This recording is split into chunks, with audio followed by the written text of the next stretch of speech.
Hi, folks. This is Mike Prasad, and we're going to do a backup version of Lecture 8 related to the fact that we had some technical issues recording it. So this is the backup version for that. And Lecture 8 basically covers Chapter 12 from the book Too Much Raw Water, Fresh Water. Prior to that, last week we covered Too Little Potable Water, Too Little, and Drownings. So this one is the chapter that has the bulk of the information related to too much fresh water, whether that's coming from the sky or coming from the land. That's it. It's not ocean water. It's not seawater. That's going to be next week's chapter, along with the quiz in week 9. So here's the slides that we have, and we've got the standard sort of thing. We're in the quantity hazard section now. And again, this is too much raw water. And as I said, chapter 12. Here's one of the graphics. We'll go through this and we go through the book. And for the book chapter, it's pretty much the same in color. It looks pretty good in black and white just as well too. And then there's a map of Carbon County. Interestingly enough, this map here that I have is not the one in the book. The one in the book is a little bit better and easier to read. There's a case example for that, and that's the reason for the map, is just to give people understanding of where things are located in the case example, but it's not that critical. And then again, next week is too much seawater. We're going to have we're going to do another tabletop exercise and have a part quiz then for these 3 chapters that are involved. So that's effectively the slides. Let me close that out, and we'll go right into the book. One more thing. When we get to it, there's a Buffalo Blizzard independent report. The book link is broken. So I pointed that out here, and then I've included a copy in the files that we have, and those files are under, as you can see, the modules and the files on the left, and then you can also click on the link here. It's not publicly available anymore. You have to be a subscriber to get it, but I made a copy available for all of the folks in the class. So that's there, and you can download it and print it or freely use it, not republish it, of course, but that report is there. We'll get to that in the chapter. So anyway, here's the chapter that we're at.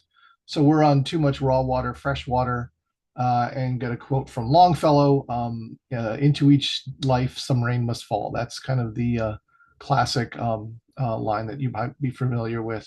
So this is everything where it's raw water, fresh water. This can be too much water in river, lakes, streams, etc. Even pipes bursting inside and outside of a building. So water main breaks and water pipe breaks. To me, that's too much water. You're not expecting it. You have to deal with it as an emergency management agency or entity, and that's the whole point of this. And then there can be an interesting thing. There's something out there called a phantom lake.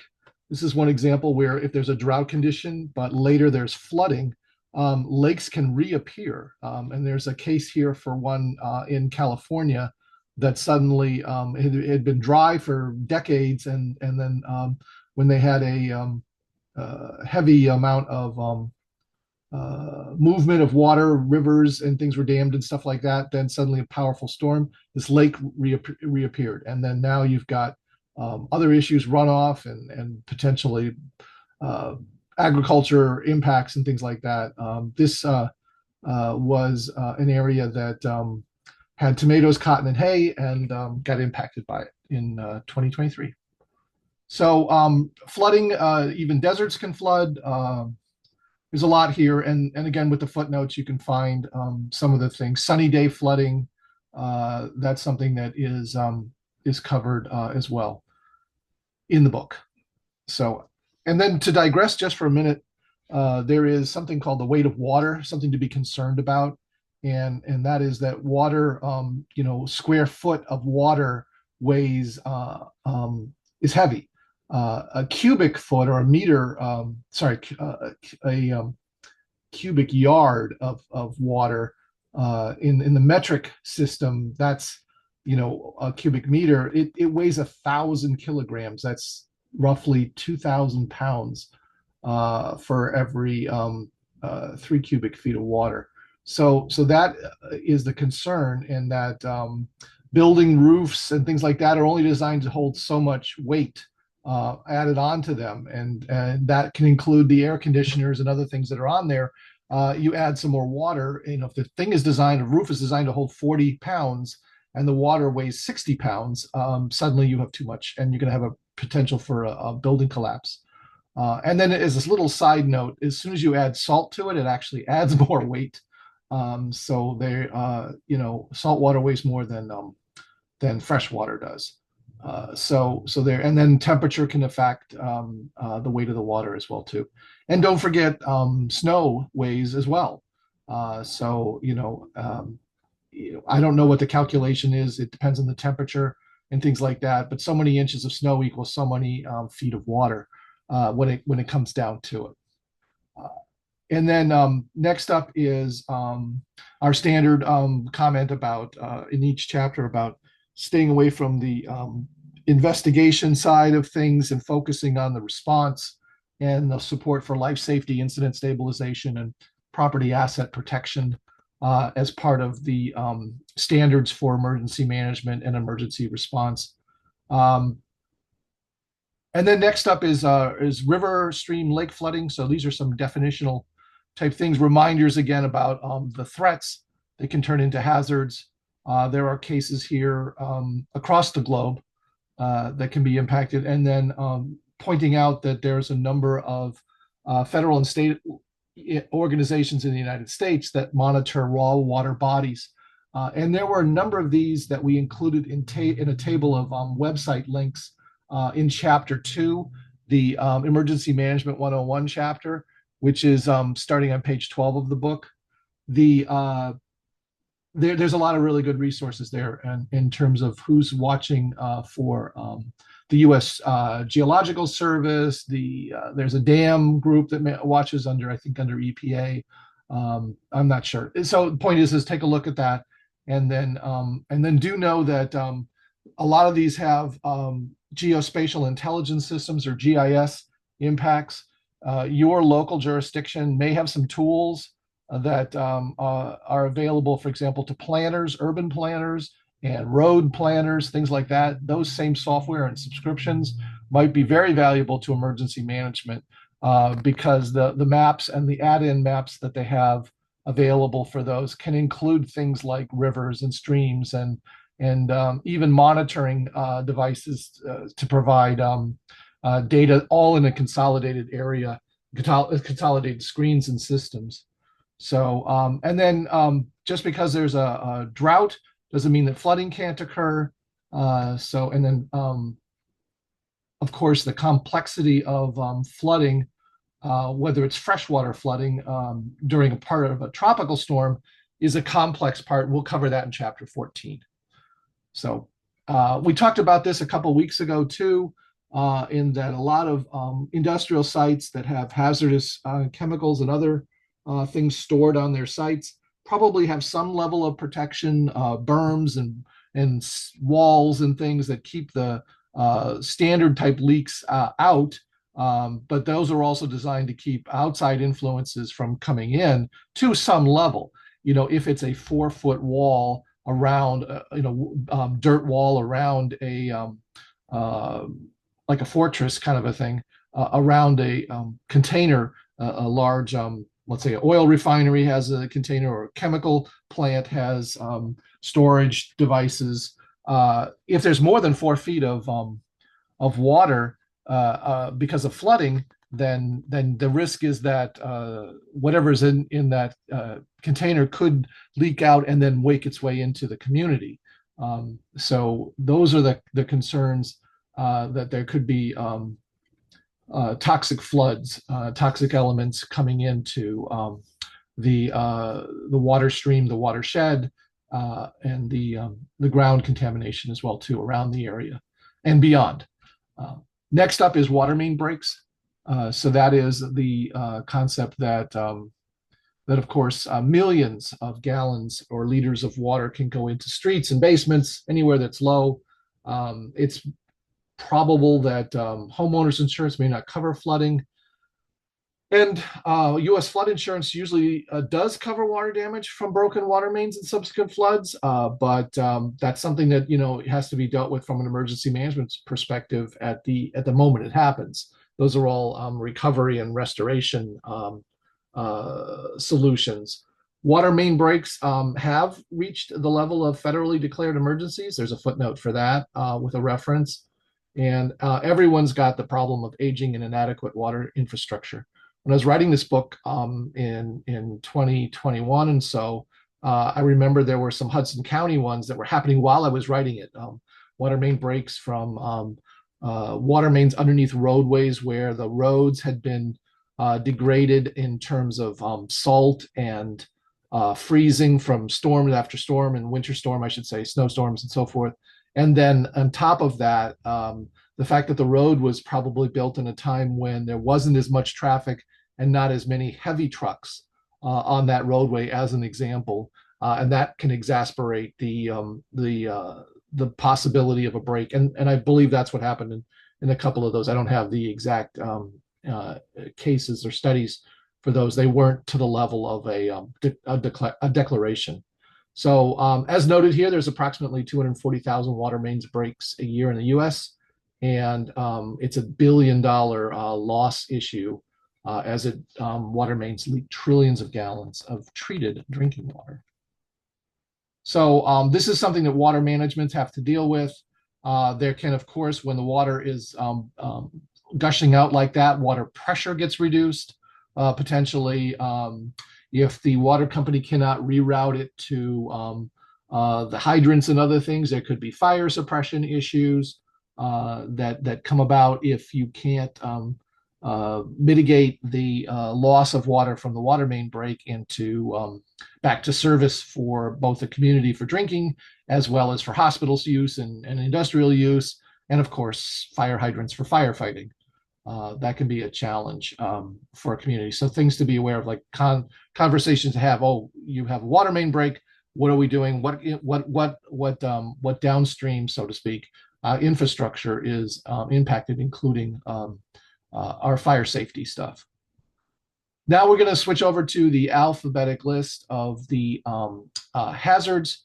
And the first one is A for avalanche. Again, when something's coming down the hill, if it's land, it's a landslide. And if it's water-based, meaning snow, it is an avalanche. And we had another chapter where we talked about sort of avalanche warnings in certain key states, Colorado, other things like that. The Europeans do this really well. Switzerland has a huge avalanche warning and communication system. And then the National Weather Service in the US does provide some information to regional avalanche forecast centers. I do not believe there is a national avalanche center like there is a national hurricane or national severe storm center. And then I have in here a note about boating hazards, freshwater, open water. The book does not cover those unless there is emergency management impacts locally. So if you've got a open water boating incident that's only responded to by the Coast Guard, it's not going to be covered in this book. On the other hand, if the ship that's come aground in the open water, and the case examples of the Francis Scott Key Bridge certainly are ones where there was an emergency management impact. There was a need to set up ICS, the Incident Command System, and other things, and bring in multiple agencies for support for both response and recovery. That's when it's involved. But the general, cruise ship in the middle of the ocean loses power is not covered in the book. Next up is dam failures. So here's that graphic that I had showed you before in color. As I said, it looks pretty good in black and white. These are the sectors that are impacted when there's a dam failure. You can take a look at this and read it. It is obviously more than just water coming down and providing a challenge or an adverse impact from flooding. from the local community that isn't expecting all that kind of water if a dam breaches. There could be all these other types of things, including the fact that that water may impact navigable waterways. So while the dam is set up upstream, there may still be downstream navigable waterways. And now, if there's too much water, those waterways become blocked, they become damaged, they become impassable. Whatever the thing is, that can impact a number of sectors.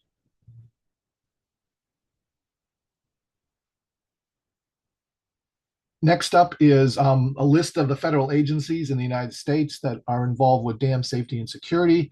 You can take a look at this. I won't review them all one by one or anything like that, but this information's here. So there are a lot of different groups that have monitoring and maintenance of dams. A number of dams, don't forget, are privately owned. This is just the ones that are responsible for oversight of all of them, and or as you can see with the Department of Interior, they have some dams that they maintain, but so does the Department of Defense. So it's kind of interesting to see how that manages and how that's a broad spectrum of federal agencies involved in dam safety.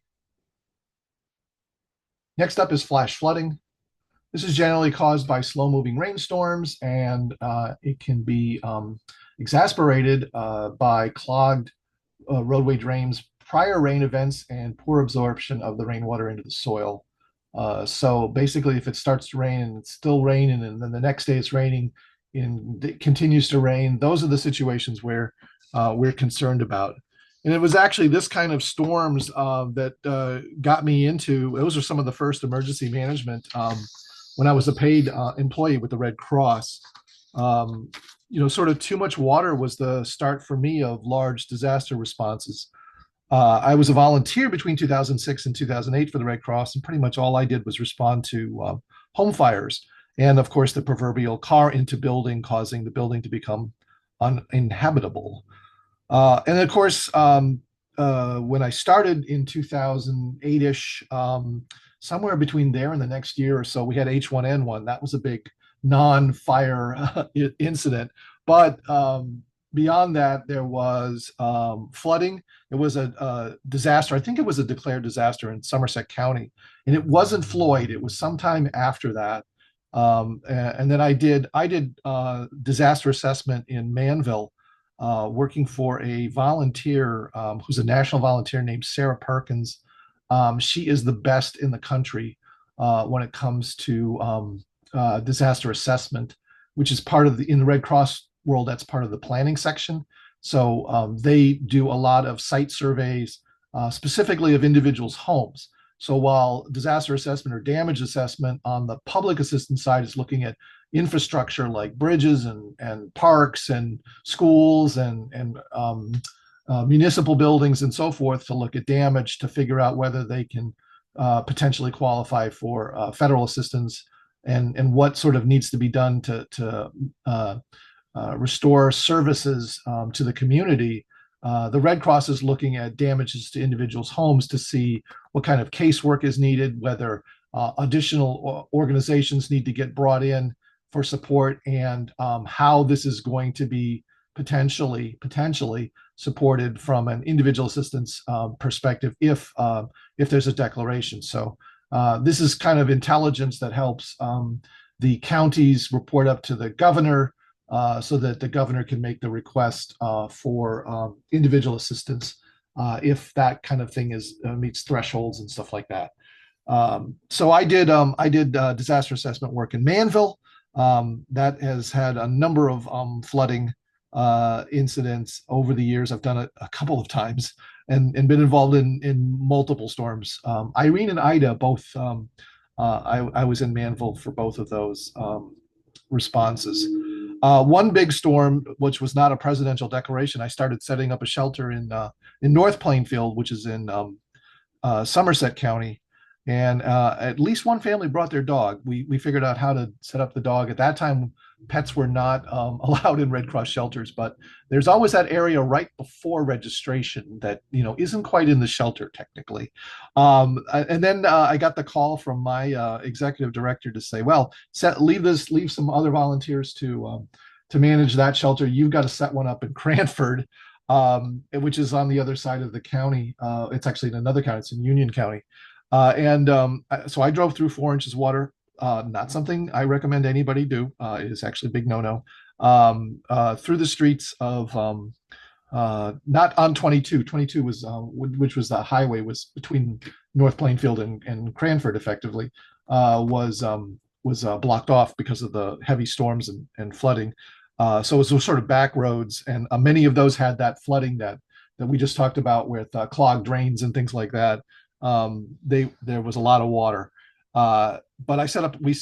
It was me pretty much setting up another shelter at a school called the Orange Avenue School for two families, also one of which had a dog. Rules were a little bit different in Cranford. We were supporting a shelter run by the Cranford OEM or police department. And I stayed at that shelter. I was a manager, registration desk operator, kind of all in one. There was one other official there, police officer. I think he stayed there till midnight. And we were the two running that shelter. Again, with only two families, it wasn't that big of a deal. I slept on a cot I kept in the back of my SUV, and that was that evening for the flooding. That same SUV, I tried to drive through floodwaters in Patterson one time. There's a low-lying area near the sort of at the end of downtown. When you go down the hill, there's a low-lying area. That is not that time I did have to turn around to avoid stalling out. So I once thought of rain only as a minor disruption to walking around outside. And the only time I ever broke a bone was slipping on a wet outdoor concrete tile in New York City when it was raining, and I was rushing to try to catch a subway train. But during these flooding incidents I just mentioned, I started to really kind of fear the rain. But over time and experience on many more flooding incidents throughout the state, and by the way, most of which I no longer put my rain suit on. I'm not that kind of responder. I'm back in a emergency operations center or a joint field office or something. The only time I put my suit on now is to clean my gutters. But I've kind of learned to respect the rain. I think that's the way to look at it. So. Anyway, on to the next thing, which is ground blizzards. So ground blizzards are something to consider when excessive snowfall occurs and then warmer temperatures happen. So if you add some wind into that, the snow that's already on the ground can get picked up and cause whiteout conditions, as well as frostbite and other impacts. So there was a storm like that in 1888, where more than 200 people died in the Great Plains. Next on the list is icebergs and ice dams. We talked a little bit about that and we will cover more of it in chapter 18 in the complex section, but we've talked already about that, about ice dams impacting bridges. That is an issue that happens almost quite frequently, I should say, on the Delaware River here impacting New Jersey. So next up is sewer line breaks or sanitary sewer overflows. The sanitary sewer overflows, or SSOs, that's where you have significant health hazards because there's raw human waste involved. And of course, people and animals can be harmed from this. You throw it in with food and you throw it in with flood waters. And then you have people that have refrigerators or freezers or other things in basements, and then there's damage. Not to mention the ecological damage for that is that SSO type water becomes mixed with river water and can impact fisheries and shellfish, things like that. So there's a lot to it. And then there's a quote here from the US EPA: a lot of cleanup that has to be done when it's sanitary sewer overflow, much more intense than just if it's salt water or just fresh water that's coming in, like a pipe burst kind of a thing inside your home. So there's a lot to look at that, and the details are here. Public health impacts from SSOs are significant. And if this stormwater starts to overwhelm an entire plant, wastewater treatment plant, so not just backing up one person's line or a community, a housing development's line or whatever, this could really impact its ability to prevent pathogen. You might have pathogen transmission. You might have boil water alerts. You might have to evacuate a local hospital there's a lot of this that can become quite a big deal if there's flooding. Next up is severe winter storms and the snowfall and the snowpack. So here's where we've got a lot of science related to what the weather is and why there is an importance on focusing on snow and snowstorms. There's a lot to take in here. I'm not the expert. I'm not the meteorologist. So take a look at this from the National Weather Service. There's not real going to be quizzes on this kind of material in here, but it's important to know when you hear things like blizzard watch, blizzard warning, to pay attention to that and know that there are these impacts and that the timings can change just like it can with tropical storms. So they're not something to be taken lightly. And then again, here's that note about the weight of snow. So 1 inch is about 5 pounds per square foot. So 10 inches is 50 pounds there. Now you're starting to deal with, if you had a 40-pound load on the roof and you've got 10 plus inches of snow, you're over your load capacity because you're at 50 pounds or more. That's kind of the way to look at it. And think about things like Buffalo and stuff like that. And we'll talk about that as a case in a minute or two. So here's some examples of Washington State. And for them, they need the snowfall because it produces drinking water supply, but lower than normal snowfall can be an impact as well too. But in the case of too much of it, it can turn into avalanches and then not be available for reservoir work or whatever else it is. So things to be considered. And there's a note here about river level forecasting, about California and the roles of dams and things like that. And again, that snowpack and the snow melt and where it goes. Does it overwhelm a system because it's too much? Is it flooding? Or is it the levels that are expected and the systems are built to handle? I have a note here about sandbags. I just threw this in here because it is an additional mission. It is something that can be done to mitigate against flooding. When I say sandbags, that could also be seawalls and temporary walls and other things that are built up. Those barrier gates that a lot of communities have in areas that either they did or the Army Corps of Engineers helped them do to deal with significant flooding. You'll actually see some stores in some areas have those kinds of things as well too. It's kind of the same category of instant mitigation or prevention from the flooding impacting infrastructure or roadways, and that is sandbagging. And then there's torrential rain impact. This is the one we're talking about where it's too much rain. Pluvosity, I think, is a word for too much rain. We saw that probably in the threat section. After that is seiches. So we talked about this in chapter 3, and this is on the freshwater lakes, large freshwater lakes. When there's a lot of wind, it ends up being like a rocking effect. The water, like if you were holding a tray of water, inevitably it'll slosh from side to side. And in one area, there's a reduction of water, but on the other side of it, there's too much water. And if that community isn't designed to handle suddenly an extra 3 or 4 feet of water from a seiche, there can be flooding. And this is flooding that is, in a sense, the hazards are similar to slosh and storm surge and other ocean-related flooding flooding threats. Then this is the case for seiches. And again, these can happen on large lakes and other bodies of water. They're not limited only to the U.S. and they're not limited only to the Great Lakes, as we saw in chapter 3. I think the Salt Lake in Utah can get seiches as well too. Snow squall hazards. This is the issue when there's suddenly snow squalls, so that those are sudden bursts of snow in a very short time frame. Been through a couple of these myself. They're not good. They're not fun. And things to be concerned with. There's some website information there as well too. Swift water or whitewater rescues. That's next up on the alphabetics. And this is something where potentially local fire departments might be involved in teams for this. You have communities, for example, where whitewater, you have rafting and other things is the normal thing, but if people are not aware or prepared for a problem, if there's heavy rainfall or if a dam breaches, right, that could be an impact to your communities from a tourism perspective, but also rescues might be along the waterway there.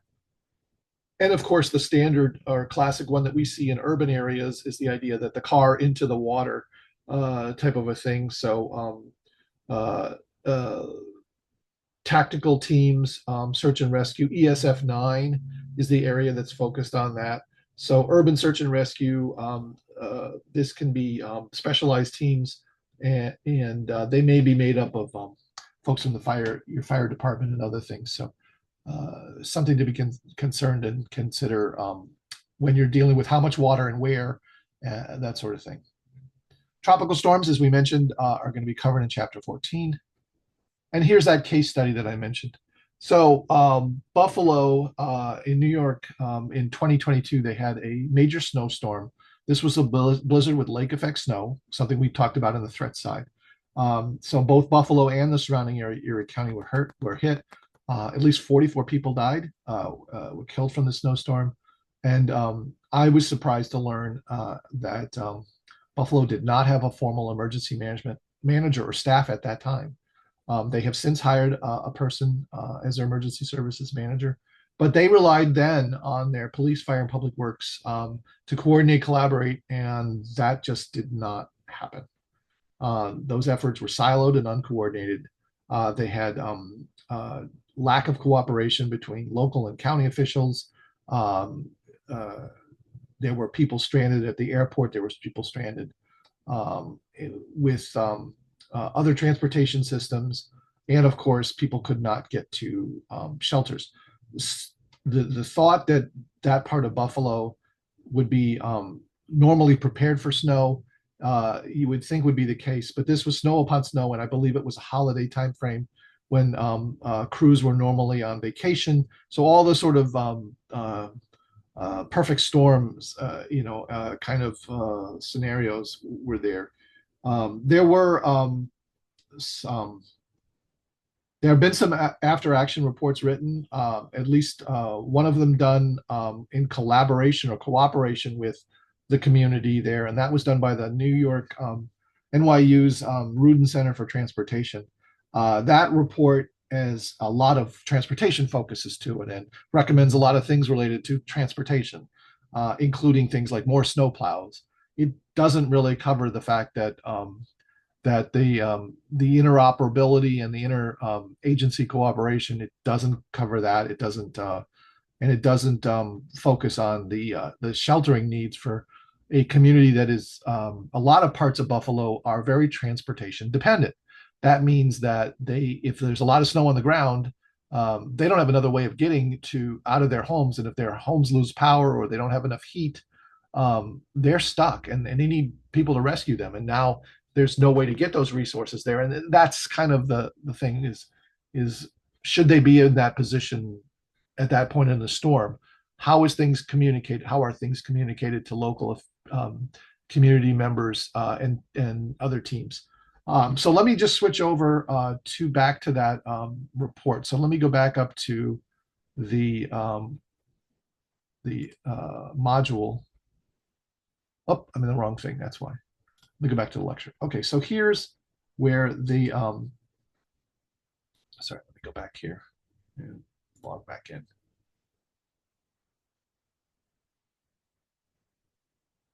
Go back to chapter. Sorry, switch this down. So I was scrolling quite fast. All right, so here's the Buffalo case. Go back to the lecture. Here is that report. Again, just clicked on the link that was in the chapter, in the lecture 8 module, or again, it's in the files for the class as well too. This is the report that I was involved with producing, along with three or four or more folks from the International Association of Emergency Managers. I solicited help from them, a number of which are certified emergency managers as well. Some are familiar, some of them were familiar with the Buffalo area, so they already had some background subject matter expertise on the area. And we all sort of looked at this without consulting anybody. We didn't talk to any Buffalo officials. We didn't interview anybody or anything like that. We just looked at what was available to us as open source information, no insider baseball, and as including the Rudin report, the Rudin Center's report. So this is that report, and there is a lot here. If you look at this, if you get a chance to look at this, I'm not going to go through it line by line, but there is consistency with the way this report was written to the way the book is written. So we focused on what were the impacts to the ESFs, what were the impacts to the recovery support functions, what were the impacts to the community lifelines, right? Same kind of thing as the book does. So we took that as a deeper dive specifically for Buffalo and the community and Erie County. We sent this report on. I actually mailed it out to folks too. Government officials, crickets. Nothing came back. Nobody had any interest in hearing from us, I guess. But it's out there, and I hope somebody will take heed of recommendations that we put actually in this report. So not only is this a here's what you didn't do, but it's a report of here's what you can do. So we wrote, for example, just as Buffalo has a steady state city manager, they need a disaster emergency manager, and they need a team, and at least two other people. And we suggested what they could do to help make that a more robust, resilient emergency management group. So those were the sort of recommendations. And then staffing points we made about them. We talked about continuous training. So we applied the POET process, right? So that should be familiar. And here's the report. So I just wanted to point this out, that this is there. And we reminded folks that things are not just linear. They can happen all at the same time. So you could have COVID plus a snowstorm. You could have COVID plus a snowstorm plus protests against elections. It's all that is the way the world is now today. So these are the and then talked about weather intelligence. There's a lot of detail in here. I just throw that out there, and that please take a look at the report when you get a chance. So let me close that out. Okay, and I will go back to the book. Next up is the Great Chicago Flood. You might have heard of the Great Chicago Fire, but in 1992 there was a flood when parts of the Chicago River, where there was a tunnel near their downtown business district. The Loop is their subway system that's near there. Apparently, there were some breaches and leaks, and then that caused a lot of, as it is true for a lot of big, tall commercial buildings that are near waterways. Unfortunately, a lot of the infrastructure is underground, so they had to deal with in a county building, saving records that were, of course, kept in the basements, computers, and all kinds of things. So this was a 1.9, almost a $2 billion flood loss for 1992 in Chicago. And then there's flooding from Germany that I have as case study here. 200 plus people died in 2021. And then not all of that has been restored yet as of 2023. I'll have to look up and see how they're doing on that today, a couple years later. Next up is the Miami building collapse. This one was attributed from engineers and others who had done the after action reports and reviews as to causality for the building collapse to long-term water damage from rainwater and other elements of faulty building construction. The condominium collapse there in Miami, killing 98 people. So this is one. I believe there's some teams from New Jersey that went down. I recall from our class session, there were some folks that were quite familiar with this, and hopefully they'll put some notes into the comments section if they want to. And then that's the case. So this, has impacts. Water damage from rainwater can kill people. So here's that case from Carbon County. I got in touch with some folks that are in that area directly, and what I liked about this one was it was a bit of positive news. So from a don't let a good disaster go to waste kind of a thing. So they had in 2020 they had a flood in a town called Hannah, and Hannah's on this map somewhere. It's near Rawlins, and I'm not finding it. One of these days I got to get the right map that has the thing. It's this very small town, but basically, major wildfire. This is the Hannah Fire, 316 one, and then the entire town had to be evacuated. And then at that time, the county did not have an emergency operations center, so they really had challenges coordinating response efforts, resource requests, etc. And then over the course of the next year, so between 2020 and 2021, they built one in Rawlins. Rawlins is, I say, you can see in this sort of square here, it is, I believe it's the county seat for Carbon County.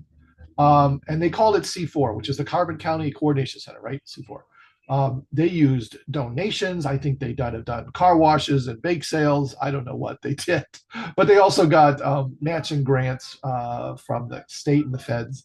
And the other key thing about this was they got the commitment from every other county department to at least provide one staff member to support the EOC, and that's how they're supporting their incident command system positions, command and general staff positions, in other words, and their emergency support functions. So if the county communications person team, I should say, committed one person, there's your PIO. If the public works committed a person, that might be your ESF1 for transportation. I don't know how they did it. Whatever they did, that was key.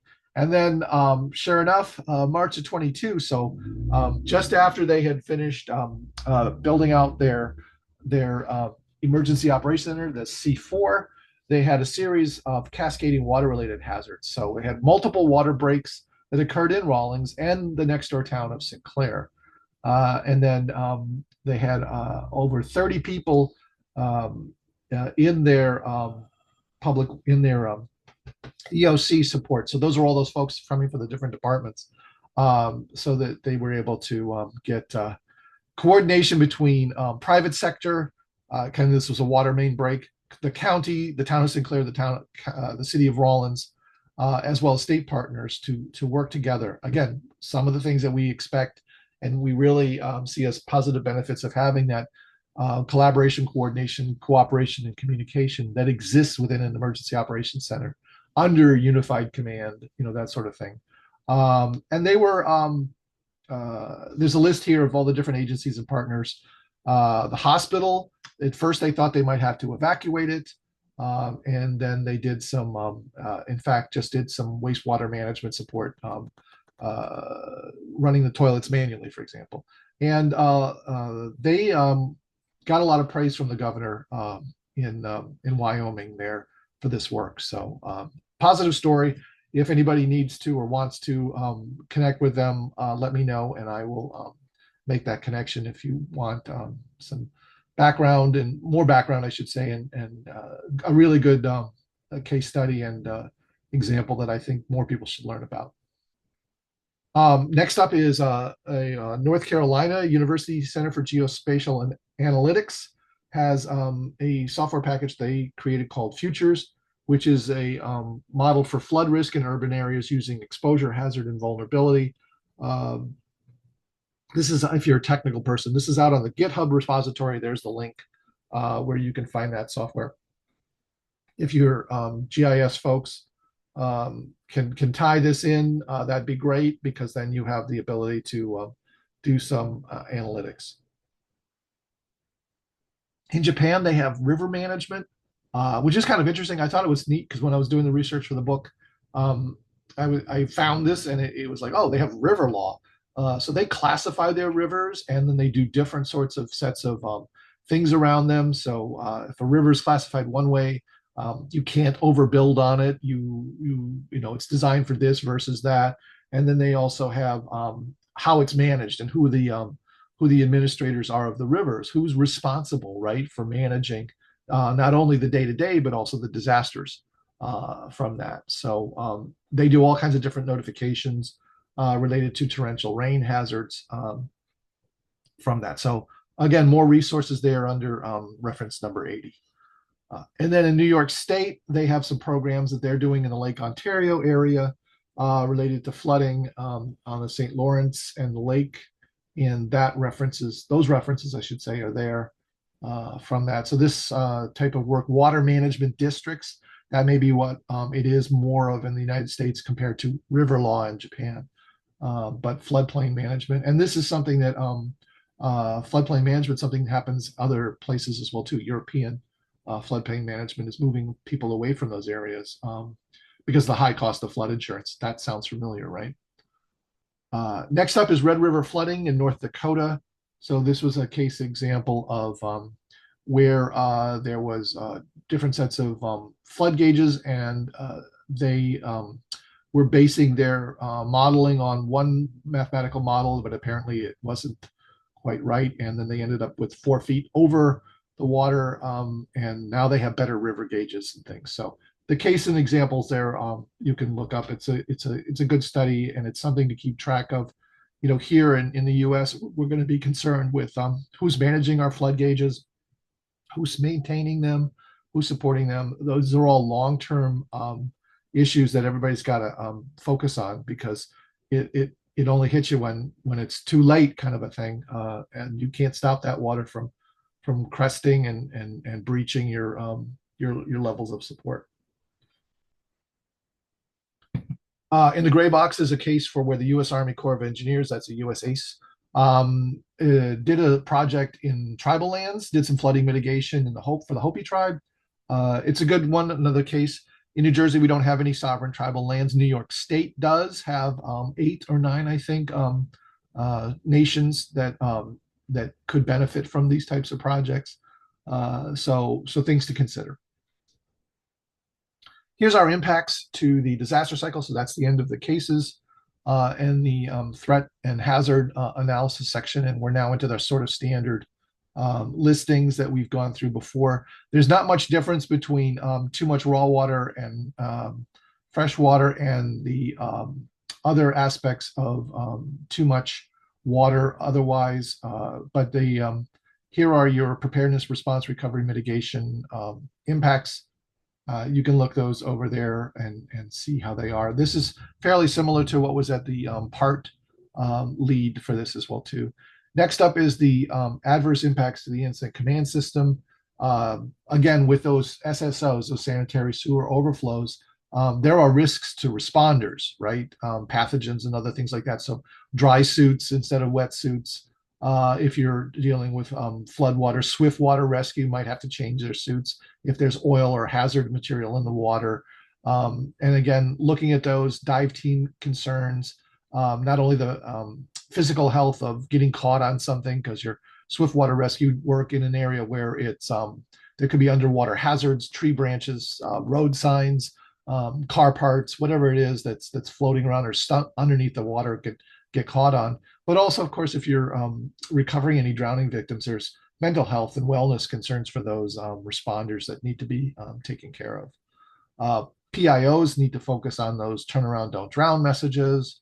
You may find liaison officers from water treatment and wastewater treatment plant, whether or not, if it's, let's just say it's a flooding incident, but if it's heading towards your water treatment plant or your chemical plant, you might find a need and a benefit to having liaison officers from those private sector groups in your EOC to give you the intelligence and to be able to quickly ask for the resources that they need to help your communities from hazards.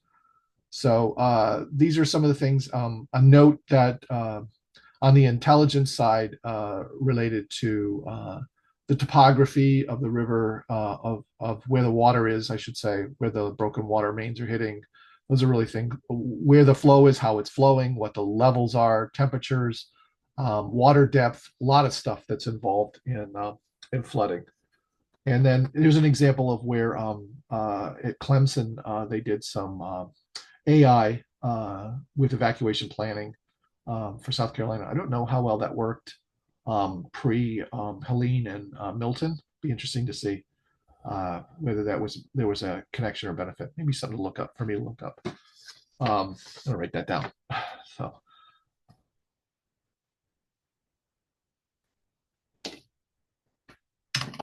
and there's the usual finance, admin, logistics, operations, and planning. Usually not a lot of extra impact. Obviously, overtime and search and rescue efforts, if they don't reach the level of any kind of state support or federal support where there's reimbursement, those are not normal expenses. So, but the processing of them should be fairly similar to any other threats and hazards. Nothing extraordinary. As an adverse impact directly to finance and admin and logistics. Logistics, obviously, assuming if they have enough rescue equipment, sandbags, and all that kind of stuff. Operations usually is covered again if they have the staffing, trained staffing to support the extra missions involved with flooding. And of course, planning doesn't have an issue because there should be a lot of history of planning, a lot of case studies and IAPs, incident action plans, to review from flooding. It's not something that's a novel threat.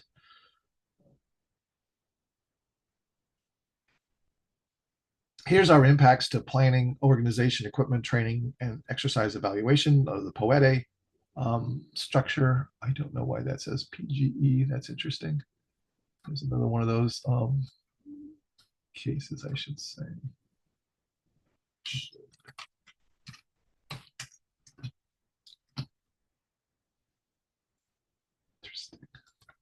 It's like they scanned or something and did that. Anyway, here's our POETE structure. So understanding and learning about the flood maps, the floodplain management, firm maps, FEMA's risk maps related to where floodings are on the 2% and 0.1%, or what used to be called 100-year and 500-year flooding. I think people are still calling that. I wish they would switch it over because they happen more frequently than every 100 years or every 500 years. So so that's it. That's the impacts to the POETE, and then we've got takeaways and other things. Again, looking, the next chapter is 14. Sorry, next chapter is too much seawater, 13. And then 14 will have the tropical storms. So we've got one more chapter in the quantity hazards before we get to the complex ones, which is part 5 in the next part. But next week will be, as I said, just the too much seawater. This is not tropical storm seawater, but other types of seawater where there's quantity, too much of it. And then take a look at your thyra and other types of things and see where your floodings are concerned. Those are things to focus on. How much is your community impacted by flooding is the question. Next up is our notes. Of course, those are pretty standard. That's the footnoting. Here's where all those links are. Again, that one for the Buffalo report is broken. That link, you can find the report and files, as I mentioned. All these other ones should be okay, I believe, assuming that they're not anything that was cut by the federal government recently. But if there are any broken links, just let me know, and I will try to find a backup or a fix. If I made a mistake too in publishing the book, that's possible as well. Then we have references and additional readings. I've got some stuff from CISA here about the dam profiles. I've got some more information about a Texas case. I've got dams stuff, more dam stuff, flash flooding things, international stuff. Here's where you're going to find some of that things about some of that background about the Japan things, etc. Many more case studies to be included that I found that were really good references globally for flooding. And then here's the bibliography. This is the tie-in to the actual sourcing for the footnotes and the material that was cited by me directly. And again, this is pretty consistent. There was obviously redundancies between the bibliography and the additional reading because it's a case where I used it, and then whether or not I thought it would be something that you folks should read additionally, those were kind of the ways to look at it. Again, some of this may be very helpful when it comes to background for grant writing, what and exercise scenarios. Those are two things that a lot of these cases can help with. And that's the end of the chapter.